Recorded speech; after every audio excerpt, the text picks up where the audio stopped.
once again welcome to our official YouTube channel DVUPS for you.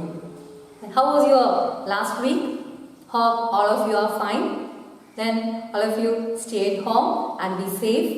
Nowadays the corona cases are increasing, so don't be panic and be safe in your homes. Then what about our classes?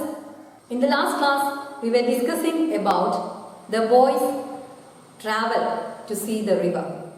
Then on his way he met many people. First of all he saw a woodcutter. Then he got an idea about the way to the river. Then he saw a girl, and that girl was not so much familiar with the river and the way to the river. After that he continued his journey. Now let's move on to our passage. Here the boy continued his journey after meeting the girl. Then read the passage. Presently he saw another boy ahead of him, driving a few goats down the path. "How far is the river?" he asked. The village boy smiled in a friendly way and said, "Oh, not far. Just round the next hill and straight down." The boy, feeling hungry, unwrapped his loaf of bread and broke it in halves, offering one portion to the village boy. They sat on the hillside and ate in silence. When they had finished, they walked on together and began talking and talking. The boy did not notice the smarting of his feet and the heat of the sun, and the distance he had covered and the distance he had yet to cover. But after some time, his companion had to diverge along another path, and the boy was once more on his own. He missed the village boy. He could not be seen. His own home was also hidden from view by the side of the mountain. The river was not in sight either. He began to feel discouraged. He was sorry he had finished the bread. He might want it later. He was determined to see the river. He walked on along the hot, dusty, stony path past mud huts and terraced fields until there were no more fields or huts. Only forest and the sun and loneliness. Now there was no man or any sign of man's influence. Only trees and rocks and bramble and flowers. Only silence. The silence was impressive and a little frightening. It was different from the silence of a room or street. It was the silence of space, of the unknown, the silence of God. Then, as the boy rounded a sharp bend, the silence broke into sound, a sudden roaring sound, the sound of the river. Far down in the valley, the river tumbled over rocks. The boy gasped and began to run. He slipped and stumbled, but still he ran. Then he was ankle deep in the painfully cold mountain water, and the water was blue and white and wonderful. Then, did you get any idea about the boy's journey and his first visit to the river? Let's go through the passage once more. Then, in the last paragraphs, we have seen that the boy was ready to face all the difficulties in his way to the river. From today's portion, we can see that the boy saw another boy. Then, on his way to the river, first of all, he saw a woodcutter, then he saw a girl, and now he saw another boy. Then, the boy was driving a few goats down the path. What was the boy doing? The boy was driving few goats down the path. boy asked the new one, how far is the river? Our boy who was going to the river asked the village boy, how far is the river? Then that boy smiled and said, not so far, just round the next hill and straight down. That made our boy very happy because he had travelled a lot and he is now near the river. Then he had to travel only around the next hill and straight down. Then the boy, feeling hungry, started his journey from 11 o'clock, and so now he felt hungry. He took the loaf of bread. What did he have in his hands?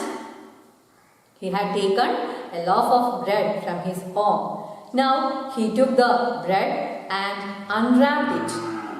Then he is not alone. What will you do when you are going to have or eat something and your friend is near you? What will you do? Yeah, of course you will share it.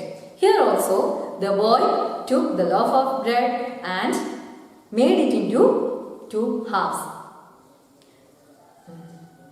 and broke it in halves and offered one portion to the boy, to the village boy. Then they sat on the hillside and ate in silence. What is ate in silence? Both of them? Both of them sat there and they have their bread. When they had finished, they walked on together and began talking and talking. Then after having food, they became friends and they began to talk to each other. They began to talk. The boy did not notice the smarting of his feet. The boy is barefooted. Do you remember that? The boy who is going to see the river, he did not wear shoes because he wanted to feel the warm and cold. So he is barefooted now. Now his feet is smarting. What is smarting? It's given in your textbook itself. Then I believe all of you are referring the dictionary and our glossary. Here smarting means feeling pain, feeling sharp pain. Now the boy was talking and he is enjoying his way to the river because till now he was alone and the journey was somewhat boring. Now he got a companion and he is enjoying his way to the river. He did not notice the smarting of his feet and the heat of the sun and the distance he had covered and the distance he had yet to cover.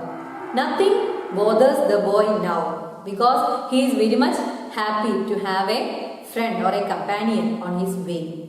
Then he is not bothered about the smarting of his feet, about the sun and the sun's heat, the distance he covered and the distance he had yet to cover. He is just walking and talking. But after some time, his companion had to diverge along another path and the boy was once more on his own. Then after some time, the village boy had to diverge. What is diverge? Diverge means to take a deviation or to take another way. The village boy had to go on another way and the boy had to go on another way. Diverge means separate and go in a different direction. So both of them had to diverge from their paths. Then the boy was alone. From morning till he met the boy was really boring, but his wish was taking him forward to the river. After meeting the village boy, the boy was very much happy and he was enjoying the way. Now he left him alone. Our boy was very much sad. He missed the village boy. He could not be seen. His own home was also hidden from view by the side of the mountain. So the boy had travelled a lot and now he looked at the side. He looked towards the side of his house, but it was out of sight. The mountain hid his house also, and the river was also not in sight. The river was not in the sight either. He began to feel discouraged. The boy was energetically going to see the river, but now he is very much discouraged because he can't see his home or either the river. He was sorry he had finished the bread. He might want it later. Then he felt sorry, oh, I have travelled this much distance, but I didn't see the river. Then I am not sure how far is the river now. Then I had finished my bread. If I feel hunger later, what will I do? What can I do? He was determined to see the river. He walked on along the hot, dusty, stony path past mud huts and terraced fields until there were no more fields or huts. Then he was very much determined. Determined means having a sharp aim. He was determined to see the river and he continued his journey.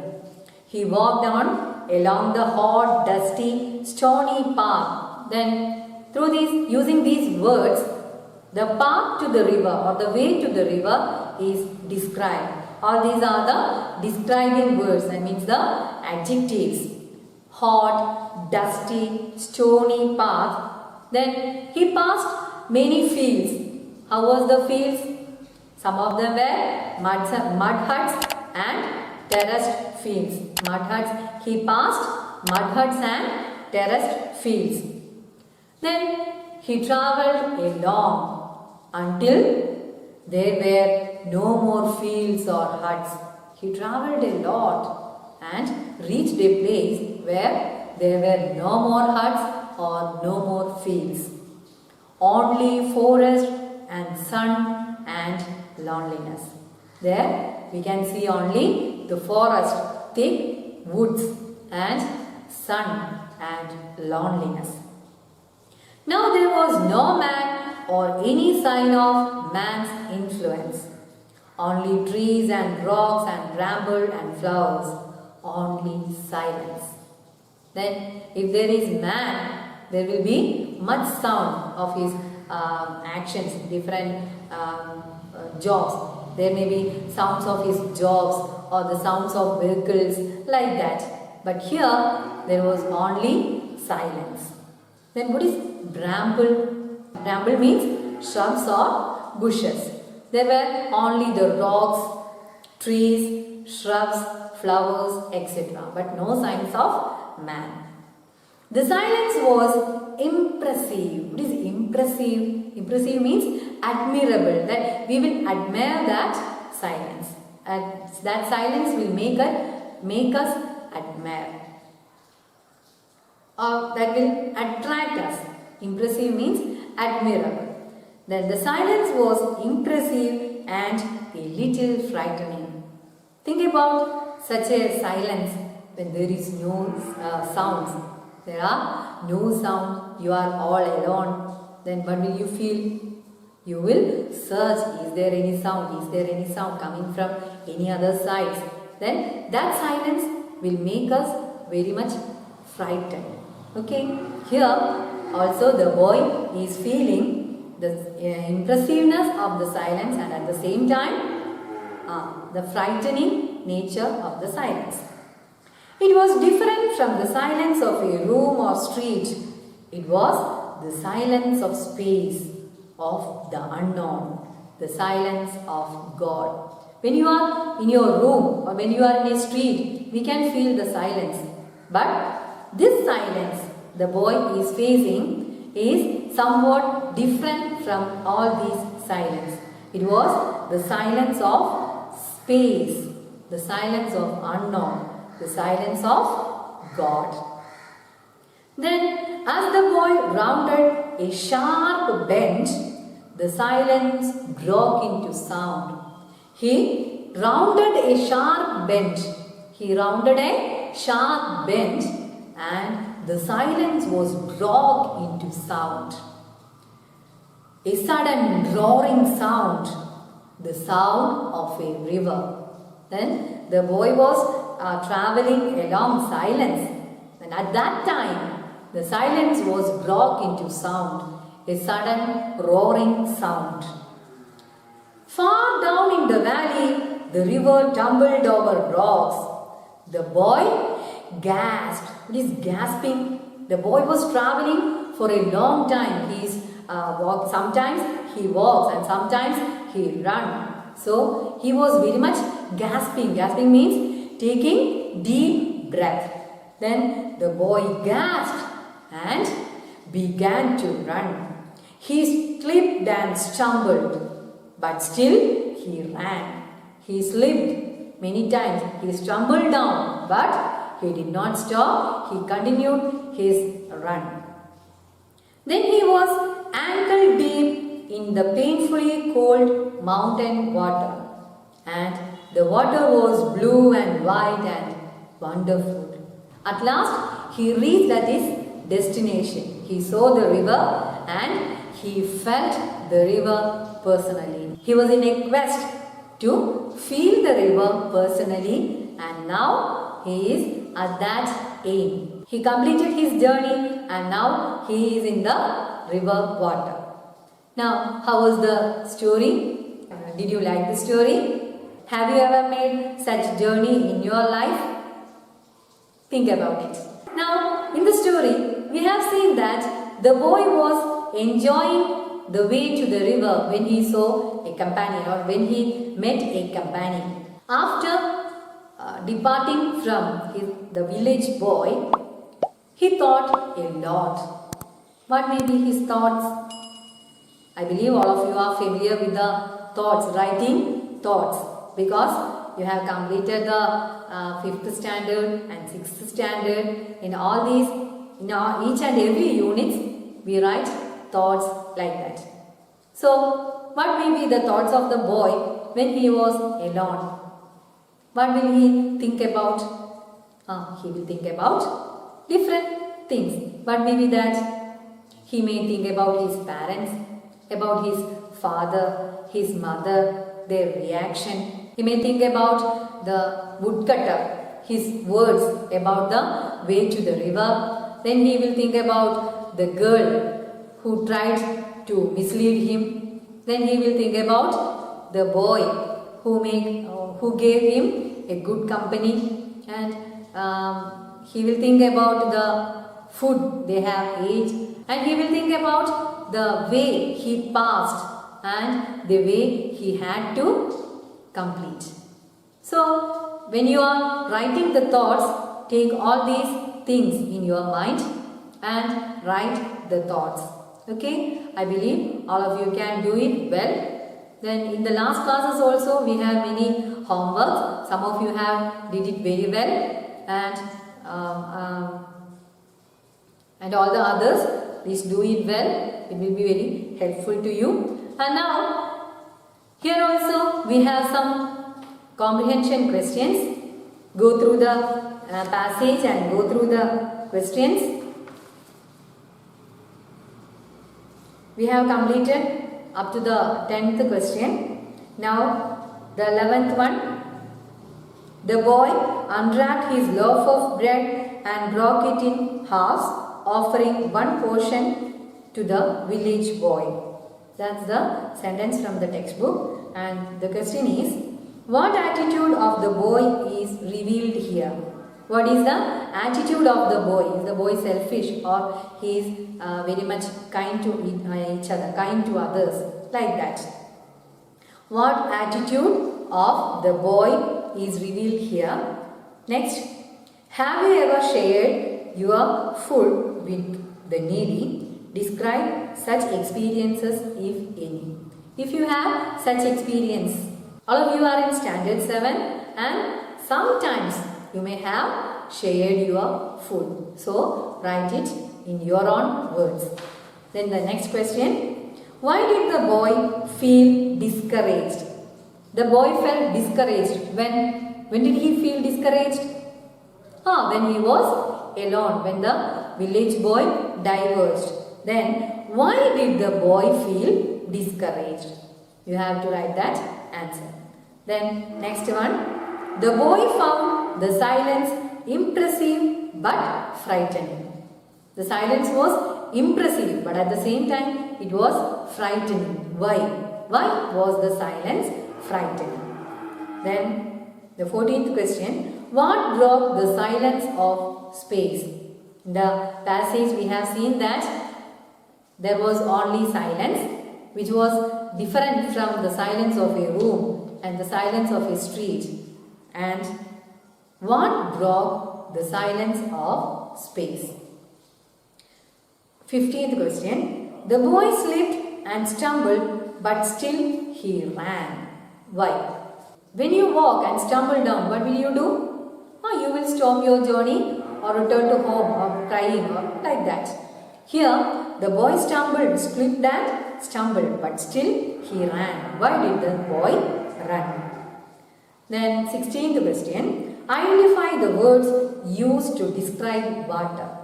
There are some describing words which are used to describe the river water. Which are the words? And the last question, the second division of the 16th question, is something you have to think. The water in the river is clean and bright. Are our rivers the same? If not, why? Are our rivers same as the river the boy saw? The blue and white and wonderful water? Is it like that? No. So, you have to write why is it not so. Okay? Hope all of you have got an idea about the questions and their answers. And now, you have to write the thoughts of the boy. And I have already mentioned the things you have to keep in mind while writing the thoughts. What will he think about? He will think about his father, his mother, their reaction, about the woodcutter's words, about the girl's response when he asked about the way to the river, then about the village boy, then about the path he travelled, and about the path he had to continue, and about the time. He will think about the time because he had to return home before his parents arrived. So, taking mind all these things, write the thoughts, write the question answers. Now I think all of you are familiar with our story. Don't drop the idea of compiling a dictionary. Now we have already completed one portion of our first lesson, first unit. I believe all of you have got minimum 25 words from this unit to compile a dictionary. Then all the best of luck for your task. Go through the passage once more, write the answers, write your homeworks. Be happy. Hope the video was effective to you. If you like the video, please like and share our video to your friends. Then subscribe our channel. Have a nice day.